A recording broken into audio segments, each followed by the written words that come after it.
We're running dangerously low on fuel. It's the best way to connect to a culture and other people through the food. This is a part of the world that we're so excited to see, because Mexico, from a cruising perspective, is amazing. And we just like walked in the door. Done. We still have at least 800 miles more to go. We have to get to the top of Mexico. As a family traveling the world, one of the biggest obstacles we face is allowing each place to live on its own and not comparing one to another. I am cold and I have nothing really else to talk about. If every place were the same, what would be the use of traveling? Growth lives in the differences. We are now ready to leave Guatemala with its unforgettable adventures and are heading to Chiapas, Mexico, our destination country, which will lead us to Baja California. We cannot wait to see what happens there. You ready for a margarita? Yeah. He just woke up. I'm like, don't film it when he just woke up. Join us as we continue to bash upwind and do what we must to keep the dream alive. Thank you so much to our patrons whose support make these episodes possible. Next up, Mexico. We've got 100 miles until we get there, and it's going to take 100 miles to get rid of all the coal dust that this boat just finished dumping onto the shores of Guatemala. I'm going to give the boat one last moment of fame there. We don't have exactly great conditions, so we don't intend on burning a ton of fuel, so we're just going to call it one day, like 24 hours. 24 hours, head to wind. Any last words for that boat that dumped the coal on us, Samuel? Adios, carbón. We hope we never see you again.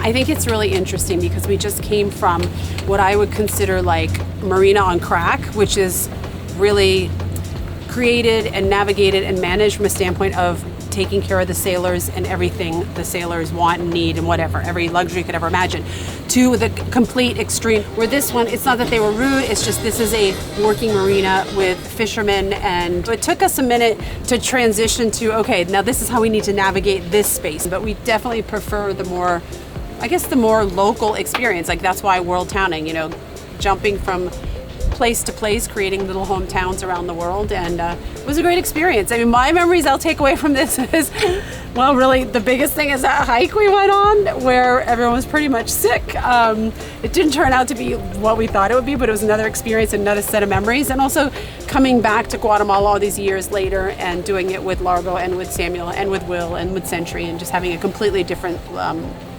sailing experience versus land experience. Your takeaway from Guatemala, Largo, what are you going to remember most? Don't go altitude. Yeah.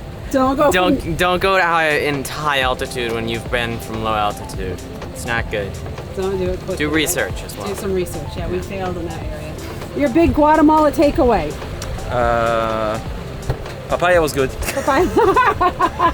And the volcano was amazing. Samuel had any footage that you might see on this vlog is not Will's or mine. It's Samuel's, because Will was not feeling his hands and in bed, and Samuel was doing the night hike, doing the morning hike. So he had a really good experience with the hike. Yeah. The rest of us did not. Thank goodness he did. So what are you doing with that? So this is our pre-filter. We have 2 pre-filters for our water maker, and so what it does is that makes sure that any water that's going from the seawater to the water maker is free of debris, essentially. This is the first one. What country or what international waters, not international, what waters is that from? It's from Guatemala. This is from the marina that we were at. That's only from the marina? Yeah, you can look at this. It's nasty. That's the coal. Oh my gosh. But what it did was it did its job. So essentially, the other filter is 100% clean still. So this one actually did its job by getting rid of all the gook all over it. You see this? I can do this and go nastiness everywhere. But the problem is that this is actually kind of new. So I know a lot of people will say, well, let's just thank it for its service and then move on. How much did it cost? Depends on the country. They range between $12 and $30 each. In Central America and South America, they were around $15 each, around there. But I'm not ready to say goodbye to this just yet. So if I leave this off the side of the boat, it will clean itself out. So after like 4 or 5 hours being dragged behind the boat, this is what we wind up with: a substantially cleaner filter. It's not perfect, but it's not exactly dirty. And this is exactly what we need to go ahead and continue to make fresh water. So this is how we save a little bit of cash on board. We try and recycle these as much as possible. It is day 2 of our adventure from Guatemala to Mexico, and one of the things we did not expect in the slightest was that we were going to have just nothing but headwind. We knew that there was going to be unfavorable conditions, but we didn't think we were going to have 19 knots on the nose the entire way, which means that we're having to go ahead and go with both engines all the way forward just so we can keep at a pace that won't get us to the marina past like 6 p.m. because we want to get there before the staff leaves for the day, even though they say they're there 24 hours. I don't know what kind of assistance we're going to get when we get there past 6 p.m. So we have both engines running, and we're running dangerously low on fuel. We only got enough fuel to sort of get us there, sort of running one engine at a time. And now with both, it's gonna be hairy. The forecast is that we're supposed to be getting a little bit of a offshore breeze later on in the afternoon, meaning like about 3 or 4 hours. So if that comes in and that'll carry us all the way through, then we'll be okay. But right now, I'm not gonna say I'm not a little bit concerned about how we're gonna get there. This side? Yeah, I saw it flapping. Woo! Is it big? It's a tube. This right here is what we wind up with now. 2 decent sized pieces of tuna, which is just enough for lunch for the 4 of us. We are doing a zigzag between boats and fishing nets. Hold on. My lips are dry. And with that, we are now officially in Mexico. And it almost feels like a whole brand new feeling for us because we've been racing to get to Mexico. Now, granted, Mexico is a massive country.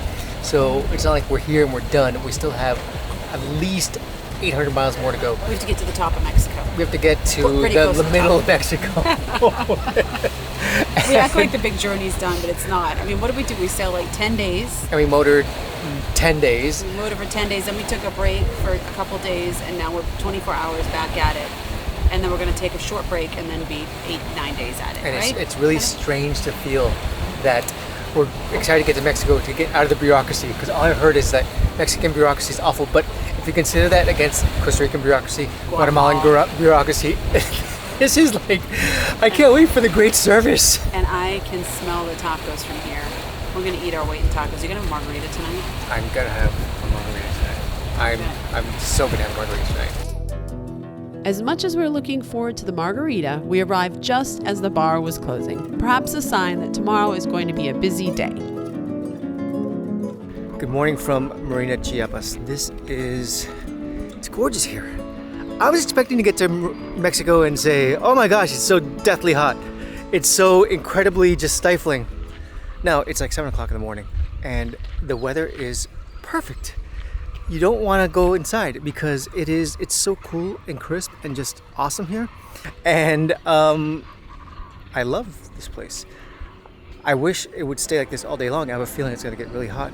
This marina is in an area where it's 100% just like protected, meaning that there's land everywhere you go, and there's nowhere a swell can come into here, which means that there is, like, if your boat's tied down here, it's not moving.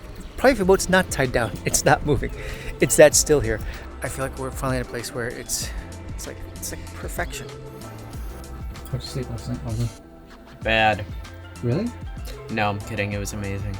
You didn't move at all. I know. So surprising. It's not expected that every morning we wake up and we're not moving or the boat's not crashing against waves. It's nice. So there's not a lot of enjoying today because we have a lot to accomplish. We still have 10 days to go ahead and get ourselves, or get Jessica and Largo to the airport up in Puerto Vallarta. We're discussing whether there's enough time to actually get the boat up there in time, so there may be a drop-off. We don't know. We've already gone through 4 different places today. We've gone to the port captain, we've gone to immigration, we've gone to customs, and it's all been sort of really nice because they've been driving us there. But the last thing we have to do is get our temporary import permit. Essentially, the temporary import permit means 10 years. 10 years that we're hanging out here. That's quite temporary. Anyway, all that being said, we're loading into the car now. We're going to the border. We're going back to Guatemala. We're almost at Guatemala. And then we're going to be able to, once that's done, get back to the boat. And then free sailing throughout Mexico. It's going to be nice. I am going with you because I need to get some groceries, and they're so kindly said they will drop me off at the grocery store, pick me up on the way back. So the thing I hate the most about the boat is provisioning. Just so you guys all know. You don't hate it, do you? I don't mind it right now because we're going to go into air conditioning, so I guess I don't hate it. Yes, it does seem strange that even though we've cleared customs and immigration, we still have to go to the border. But for Friendship to be allowed to cruise in Mexico, she needs her own permit, which in Chiapas can only be granted at the border. We're basically, at this point, feet, yards, maybe a football field away from Guatemala.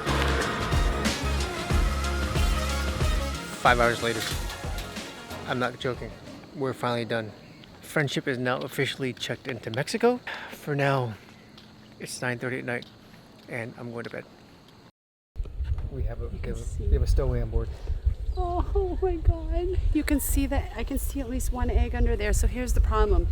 She built this nest and she was, I guess, ready to let it loose because within minutes she laid her eggs and she's been sitting on it ever since. And we have to leave. And obviously she can't stay there while we're under sail. So we're going to try and move her over there and hopefully she'll come back and sit on the eggs. I think I read something that sometimes they won't come back and sit on the eggs after that. But oh, this is heartbreaking. It's really not even a problem. She built this in like a day. Oh, it only took her a couple hours. Immersed, and she's got an egg. She was ready. She was ready. That's how I felt with Avalon. Oh my God, I don't know why I feel so bad. I really feel bad. Okay. Okay, quick, Samuel, let's do it. What'd you do? Get too close? Okay. Yeah, Do you want me to hold the frisbee or do you Oh my want to gosh, push it off? look at that. What do you want to do? She just went for a little fly. Oh, she's telling all our other bird friends and they're all going to come after us and attack us. Hey! They're trying to steal the baby. Help! Wow. It's not on there. And I can't get up now. Oh, where'd Where's the the egg egg? go? Oh no, it's on the frisbee. It's in the frisbee, yeah. Where? Okay. On the frisbee. Okay, get the nest. This is harder than sailing the boat. Quick, before it falls in the water. Hurry up! Shit, hurry up. It's not going anywhere. Okay. Look at this. As you can imagine, the last thing we want to do is separate a mama from its egg, but sailing with a bird's nest would spell certain doom. There, no, she's right over Where there. is she? Where is she? Right over there. It's over here. Hey.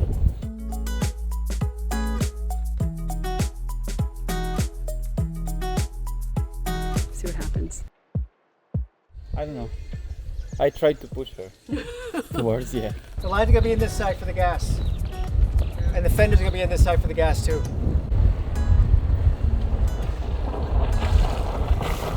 She's got those massive nozzles.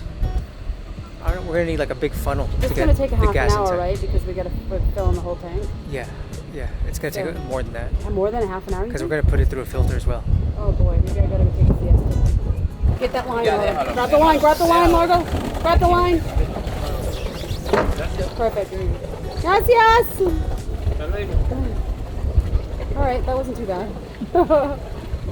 What do you think, Largo? Too good? Too bad? It was okay. Woo, we did it! We've gone at least several months now without any marina or tying down incidents, and I call that a huge win. Have we gone that long without tying down? Yeah, I guess. No, without any incidents. Right, without any incidents. Like any Without any scariness. Oh, yeah. Now that we are checked in and with full fuel tanks, we can just enjoy the ride as we continue to motor upwind as we head further north along the Mexican coast. So this is morning on the boat. Largo is catching up with his sister, who I think is just getting home from a long party night. Will is wrangling lunch or dinner for us for tonight. Samuel has just gotten off his shift. He's had breakfast and he's probably ready for a nap. And I just made breakfast and I'm going on my shift. In our house, we've always had like our go-to meals, and Largo's go-to meal has always been. Pardon me for the shaking; it's a little rough outside. Largo's go-to meal has been always pasta carbonara, and when we actually said that's Largo's go-to meal, Samuel said, "How do you make it?" And well, I think Samuel's going to teach Largo how to make it the real way.